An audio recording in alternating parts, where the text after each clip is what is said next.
Welcome, dear viewers, to a new episode of Dialogue Horizon.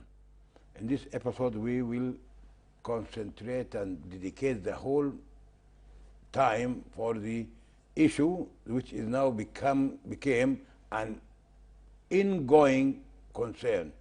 Ingoing concern to Sudan, Ethiopia, Egypt, and the rest of the globe, the world. The Grand Ethiopian Renaissance Dam is becoming a real issue.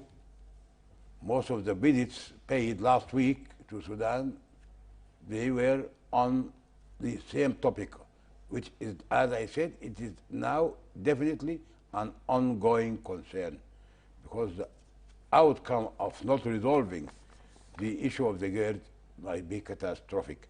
That's why in this episode we will try to cover as much as we can with one of the persons and engineers who were, before being a minister of irrigation, he worked since graduation in the area of dams. Dr. Osman Tom Ahmed, the former irrigation minister, and before that he works since his graduation. The first year in graduation, he started in the Ministry of Irrigation in the dams till he became the Minister of Irrigation 2 years ago. Welcome, Dr. Osman Tom. We are very glad to have you in this important episode, because this episode last week, it witnessed visits, very important visits by two senators from America. Then by His Excellency Siasi Afwerki of Ethiopia. And tomorrow may be the Congo, the president, the chairman of the African Union, the president of Congo. So it seems that it's becoming a real hot issue. Yeah. Okay, let us start first by the comment or the statement said by Christopher Coons, the senator, yeah, who came last week for a two-day visit to Sudan. In that statement, he said Ethiopia has the right, yeah, to generate power as one of its resources, natural resources. Yeah. God gave Ethiopia water, only water, yeah, and they call it the water tower because it's very high. So they have the right, they have every right to generate and utilize their resources for the benefit, to the benefit of the people. Yeah. At the same time, he said Sudan also has the right to get the information. Yeah. The exact information and the operation of this dam, so that the dams inside Sudan will not be affected by. He's meant to say that Ethiopia and Sudan, Ethiopia should share information so that they can synchronize the operation of the dams, starting from the GERD Dam to Rusairis Dam and to other dams in Sudan. This means that his statement is coinciding with the claim of Sudan. Yeah. Thank you very much, Engineer Omar al-Bakri Abu Haraz.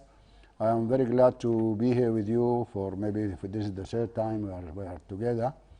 What we have heard from the senator is very good signs of somebody who is grasping and understanding exactly the situation.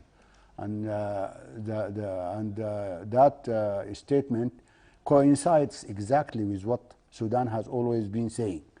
The Blue Nile in Ethiopia can only, which is called Abai there, can only be used for hydropower generation. Unfortunately, I wanted to bring some of the pictures, but the system could not cooperate that. But the Blue Nile in Ethiopia goes into a gorge starting from Lake Tana, just 10 kilometers from Lake Tana. Then it goes down to a gorge, a very deep gorge, and it cannot, there is no possibility that you can irrigate from the Blue Nile for the plateau up there, because the distance is very high. In some places it is 2 kilometers, 2,000 meters, and there is no dam that can be built which will go more than 250 meters.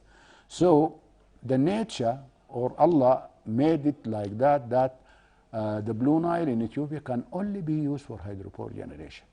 According to the study done by the Bureau of Reclamation, the American Bureau of Reclamation, there are 4 sites for hydropower generation on the Abai or the Blue Nile. The GERD is the last one. There is Karadobi, Mandaya, and Biko Abu. This is the same before? These are 3 dams before The Renaissance Dam. the Renaissance Dam. Up to the lake, Tana. Yes, somewhere in the middle. Okay.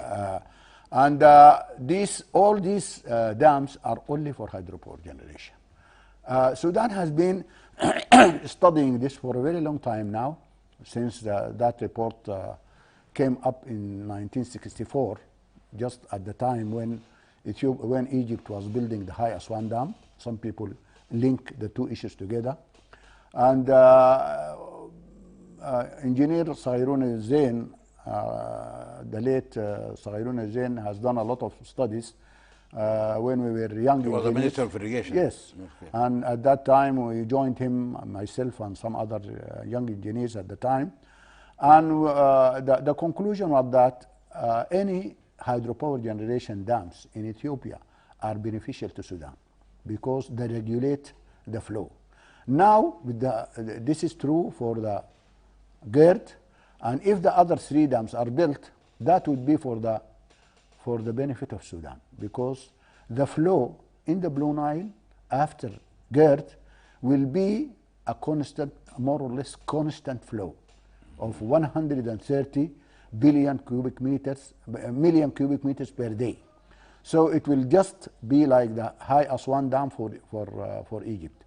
And since you have this regular flow, then you don't need to store a lot of water in all of our dams. We can operate our dams at a lower level, especially Roseris and Marawi. And even Jabal Awliya, you don't need to store a lot of water in it because of the high evaporation there. And even in the High Aswan Dam, you don't need to reach the high levels. Now, the High Aswan Dam, the evaporation losses this year are 14 billion cubic meters because the level is very high at nearly the top of the minimum of the maximum operation level. And so you can, since you have a constant flow of water, then all the dams can be operated at a lower level. Optimum level. Yes, at an optimum level. For the High Aswan Dam, I have done some work on that one. For the High Aswan Dam, you can operate it even 15 meters below the current level. And when that happens, then the area north of Dal, which is called Akasha, it will be, water will recess from that area. That area is a delta now.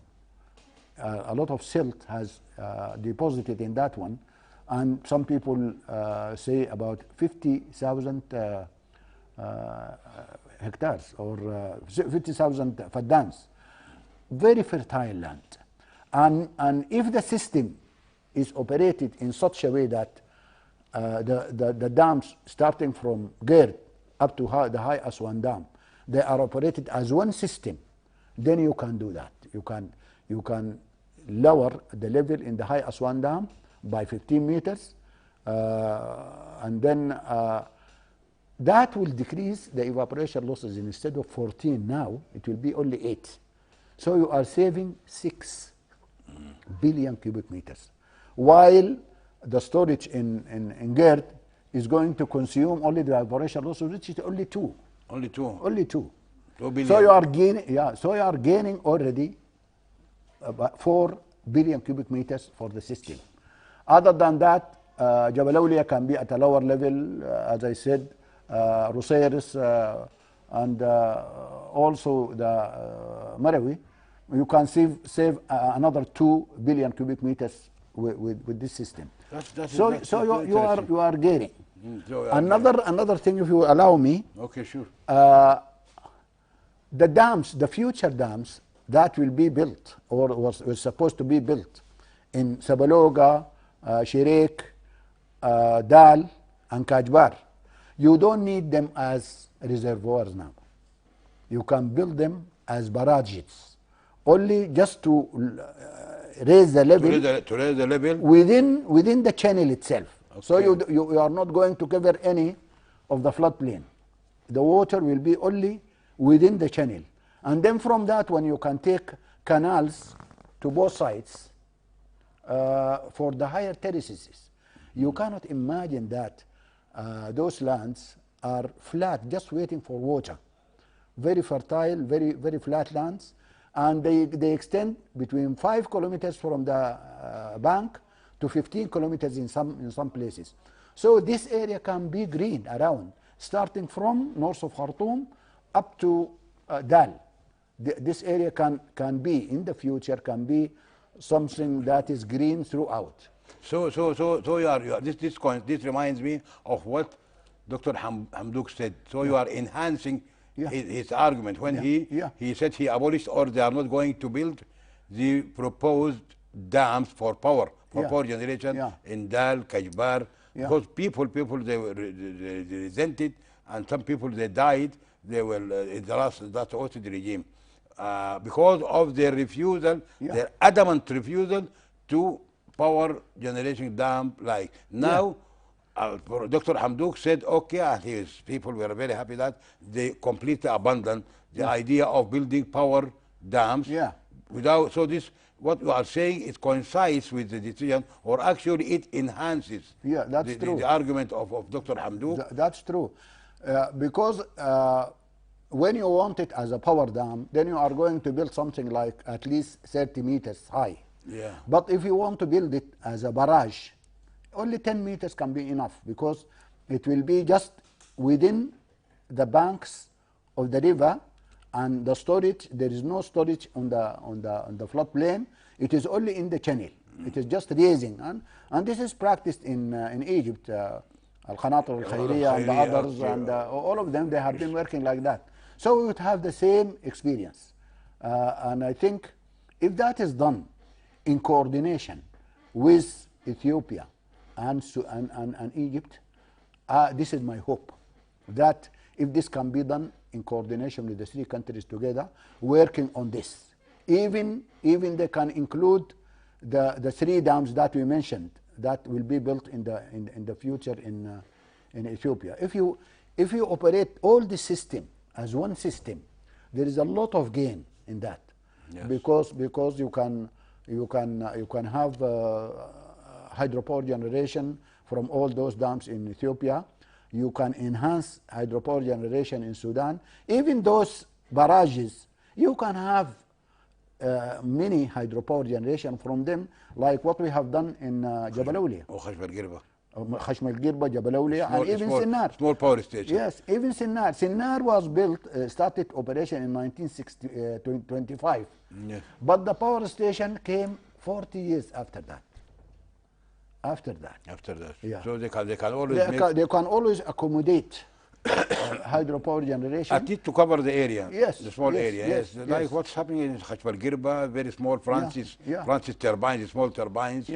The same you can do it, yes. That's very good. That's very good, Dr. Osman. Okay. Also, again, just to enhance my argument, to bolster my argument, that the ongoing concern, this issue is becoming a very dangerous ongoing concern, because at the same time, one of the first tasks done by the American envoy to the Horn of Africa, Jeffrey Feltman, is this visit to Sudan. He visited Sudan. It actually coincided with a visit paid by Siacha Forgi. I think it's on the same issue. Plus tomorrow, or a few coming hours, the president of the African Union, who is the president of the Congo, they will come. This means that the issue now is international. All people are concerned about this. What is your comment on this concern? I think this is to our favor. I think what has happened in the States, the change from Trump to Biden, I think this came as a blessing in disguise to us in the Nile Basin, especially for Sudan and possibly for Egypt and Ethiopia. What they have been saying, what the senators have been saying, is what we call music to our ears. That is what we are looking for. That is this economic integration between at least between Sudan and Ethiopia, and maybe in the future Egypt could be on board as well, and possibly Eritrea itself with Siasi Afwerki coming in. Maybe they are thinking of something like that, and most possibly even South Sudan. Then we can have what I used to call the Eastern Nile Economic Bloc. Eastern Nile Economic Bloc, usually abbreviated INEP. INEP, Eastern Nile Economic Bloc. So if we can have that bloc, Eastern Nile Economic Bloc, for starting with Sudan and Ethiopia, and then Egypt coming in, Eritrea coming in, South Sudan coming in, then we can. There are so many things that complement each other. What do you mean by bloc? Bloc integrational bloc, something to economical okay. integration bloc. Start by Sudan and Ethiopia. Yeah, let us hope. This is the vision. Because I know that you are very much concerned about this issue, and you've made a lot of studies and papers on this. Can you elaborate a little bit on this issue? Yes. When you look at the situation, Ethiopia has got 45,000 megawatt as potential energy. GERD is only 6,000. You can imagine. 45,000. And Sudan has got 200 million faddans, fertile, flat, irrigated land. So this is what is exploited, what is used for out of this is only 44 million. 44 million, four of them irrigated, and 40 rainfed. And 40 rainfed. Okay. And we are talking about 200 million. So there is the potential is there for and the need. Ethiopia is in a very bad need for food security. And Sudan is a very bad need in hydropower or power generation as general. Yes. So this is an area where those two countries could sit together and maybe think of this starting this initiative of the Eastern Nile Economic Bloc.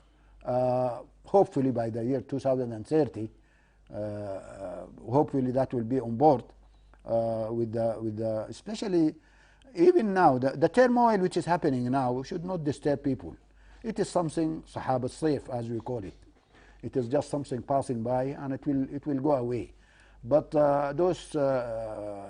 the people in both countries are always friendly to each other, and they have been. Sudan has always been the security for Ethiopia and a lot of help, safe haven for people when they have problem there.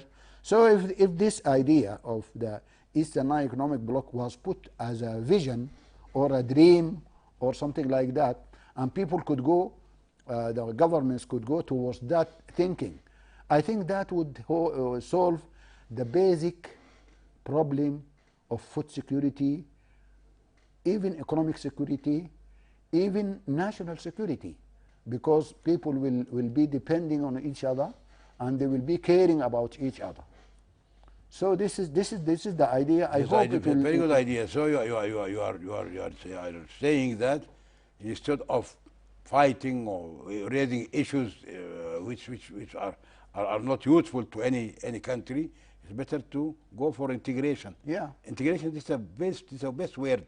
Yeah. I like it. I like integration. Oh, yes. Yeah. Integration means somebody is giving something and getting receiving something. Win-win situation. Win-win situation. Yes. So And especially now, Engineer Umar, with the Americans on board, I think there is a golden opportunity for integration. Yes, and even the hope maybe confederation, confederal governments could. Why not? Because Europe is doing that. Why not us? Like a small union, yes. Okay. Yeah, some sort of a union. And those countries, the problem is that they don't have money.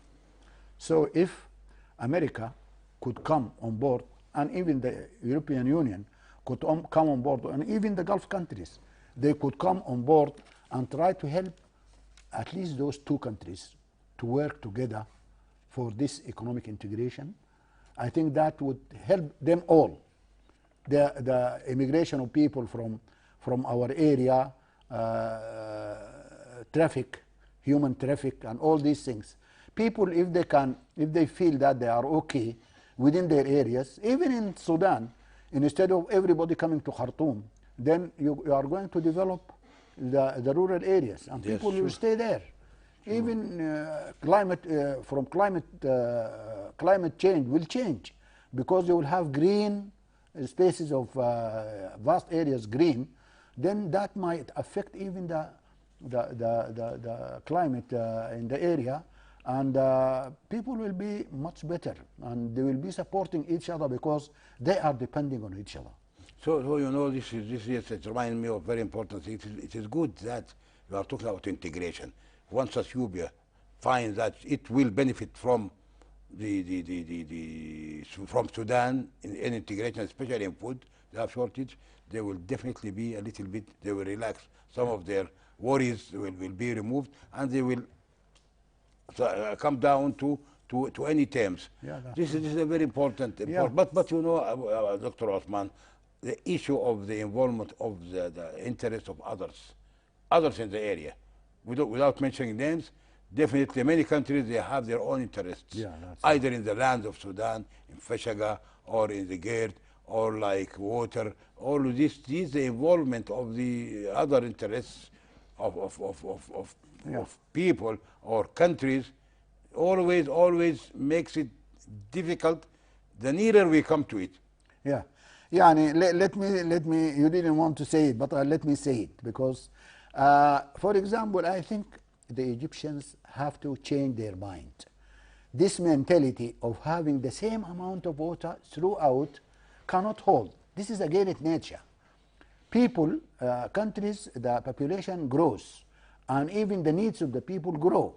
So you cannot depend on sharing of quotas or sharing of water. You should move to sharing of benefits, and you should not restrict yourself within the political borders. You should think beyond your borders, that how can Egypt invest in agriculture in Sudan, for example, And export to Egypt. and export to Egypt, and export to any other the Gulf countries, and everywhere. So you have to think. Actually, this thinking with central thinking or national thinking, it is only in humans. If you look at the water, it doesn't respect the borders. Everything, any natural thing does not respect the borders. Even humans at the border, they do not respect the border. At the It is border. only, yeah, it is only the people in the center that are very keen about nationalism, and that we have to be self-satisfied. And this is not possible now, because the needs of people grow, and Population also grows. and population grows. When the quota for Egypt was assigned as 55.5, definitely the population was not like today 110 million. Yeah, at that time, in the 50s, Egypt was 25 million, and Sudan was 12. Definitely, what is satisfactory for that amount of people at the time, or population, is definitely not enough now. So you have to think outside your borders. So if It you is cannot, not possible. You do yes, that. if you cannot extract the water, Yeah. you can Go to the it. water. Go to it. the water. Go to it Very through nice. this integration. Yes, yes. Go to the water where the water is, and where the land is, and where the hydropower generation could be developed, and all these things. Go to them and develop them as a shared resources. So as you shared are calling resources. for integration rather than this conflict. This, to resolve the conflict, it has the broker, they have to include an idea like yours, this idea of integration. Let me tell you, this Ethiopia will benefit so. Ethiopians, they say that Sudan will benefit more Yeah. than Ethiopia by the construction of the That is gate. not true. So this is a gateway Yeah. to Ethiopians that, okay, if you want Yeah. to benefit, Yeah. we can give you land Yeah. on any basis, on the investment basis, or we can, similarly to Egypt. Egypt is running short of water. Definitely population is Okay. going up. For 110 Yeah. does not You cannot satisfy them with So the quota. they have to go to where the water is. Yeah, yeah, yeah. Actually, Dr. Abiy Ahmed said it at one time, and I was hoping that our government could take it. He said, exchange of power with food. Yes. So give us food, and we will give you power. I think this is what is needed. This type of thinking is needed. Yeah. So we have the possibility to feed them, not only them. We can feed, sometimes people say that we can be the basket of the world, Yes. if not the basket for the Arab countries and the neighboring countries. So why not utilize that power and that situation and think big. Think big, how can we could integrate. And as I said before, maybe the hope is go to beyond the integration. Maybe confederation, maybe some sort of a confederal government of the two countries where you can move easily, you can work easily, whatever the case. And in that case, you are sharing the benefits. You are not going to say that this is the quota of Sudan, this is the quota of Ethiopia, and this is the quota of Egypt. No, the water is shared among the three countries, and they can benefit out of that. And that is sustainable. If you are talking about sharing of benefits, this is sustainable. If you are talking about sharing of water, it's not sustainable, because what you give me today, tomorrow I will need more. So give me something that is sustainable. Let us work together. Let those countries, with the help of the international community, the international community is going to benefit a lot if those countries could work together and develop themselves. At least they will no people will be going north, cutting the Mediterranean. Yes. But this is very important. You are saying that Sudan is having the leverage. It has the leverage, which is the important leverage, more than any, the food. Yeah. Food is very important. Sudan, everybody knows that Sudan has the land, has the water, enough water. What, as you said, what you are using from the Nile, only 4 billion. Yeah. Or, They irrigated. we are irrigating only 4 million million faddans. faddan, only 4 million faddan. Yeah. But the rest, the 40, rain fed. Yeah. So Sudan has the leverage that it can supply the food for the area, for the neighbors. Yeah. So Sudan, it seems that is not playing its cards properly. You have to. This is distraction.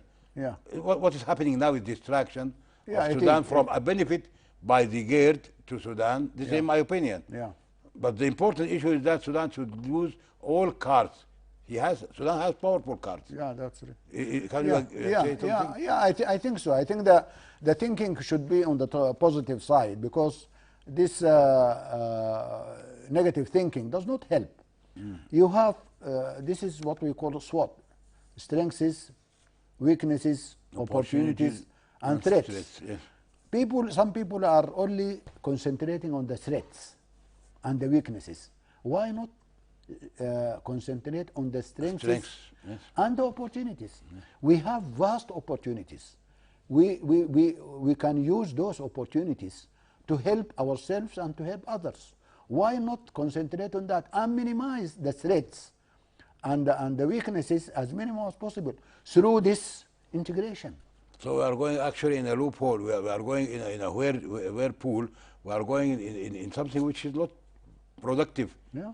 Now people are talking about minor things, and we got completely dragged to completely out of our interest. Our interest is to have the power. Our interest is to have agriculture. Our interest is to have integration with Yeah. neighbors, Yeah. Egypt and Ethiopia. Yeah. Both countries, they have explosion of population. Egypt 110 million, Ethiopia 107 million. Both they have shortage in food. Yeah. Water and land is here in Sudan. Yeah, yeah. Why not? Why do you want to take the water? Is it easier that to let your people come? Come to the water, yes. Come to the water. Yes, yes, I think so. I think I think people are going, they are not looking at the big picture. Okay. The big picture is to look into the opportunities Okay. and try to maximize the opportunities and minimize the threats are much as possible. Many people are talking about the details. Yeah. But if you put the vision there, the Eastern Nile Economic Bloc as a vision that you are going to attain that in the future, 2300, 200 and in the 30s or in the 50s or any time that time horizon that you put, if you put it and go towards it through step by step going into that direction, then you are going on the right track. Okay, Dr. Osman, because as we know, the episode in Ramadan is very small, very short. Yeah. So we have maybe two small questions. One of it, are there any side effect, bad effects to Sudan from the GERD? Yeah, Any project has what Yeah. what are the side effect or the bad effect, adverse effect on Sudan? Yeah. As you have said, any engineering project has got its positive and negative backlash. But if you look at only the negative side of it and try to magnify that one, then you are not doing the right thing. And the same, if you look at the positive side and start to magnify that one, then you are not giving the right picture. What I see for Sudan is that there are so many benefits, and as they have been said so many times, and there are some short fallings. Like what? Because I myself I can't The see. recession agriculture. Some people talk about the recession agriculture, that some areas used to use the flood. After and they grow only once a year. And it doesn't happen every year. Now we have dams, especially Roseras Dam and the others. It became not that frequent, maybe once every 5 years or something like that. And even our farmers, they started to shift from recession agriculture to pump agriculture, because they would like to, they don't want one season in 5 years or in 2 years even. They want continuous. And they would like to have perennial crops like maize, like sesame. Fruits like fruit, Fruits, banana, yes, fruit, yeah. like fruits. Bananas and fruits. Mostly of they Yeah. grow fruits. Yeah. Very nice fruit. Yes, Organic. and for that one, you need continuous water. So you cannot depend on the flood for that one. So with the GERD, the GERD is going to have more or less a continuous flow of water throughout the year, then you can have pumps that can pump water to the higher terraces. And people can go for vast areas to irrigate them, yes. The only need is that the government to help them own those pumps and places where they can maintain them if there is any difficulty with them. And they can be grouped, people can be grouped in groups to help with that. Okay, that is very good.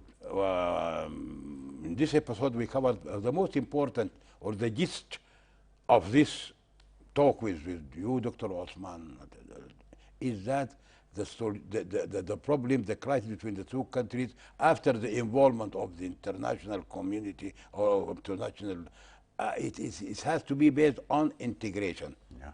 They have to think big, Yeah. not only on the GERD and the side effects of the GERD. Just forget that the GERD, because it is definitely, Ethiopia is confirming that it will not obstruct or arrest any meter of water from Sudan or Egypt. Yeah. This has been confirmed by Ethiopians. Yeah. But details are minor when you integrate it with a project like yours, East Bloc. Eastern Nile Economic Bloc.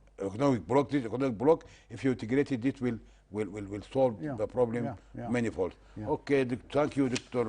Osman Atom, for being with us in this 35 minutes. Thank you, dear viewers, for being with us in the last 35 minutes, covering the important issue of the Grand Ethiopian Renaissance Dam and the involvement of the international community in the resolving this muddy issue. Thank you. Hope to see you 2 weeks from today after the Eid break. Bye.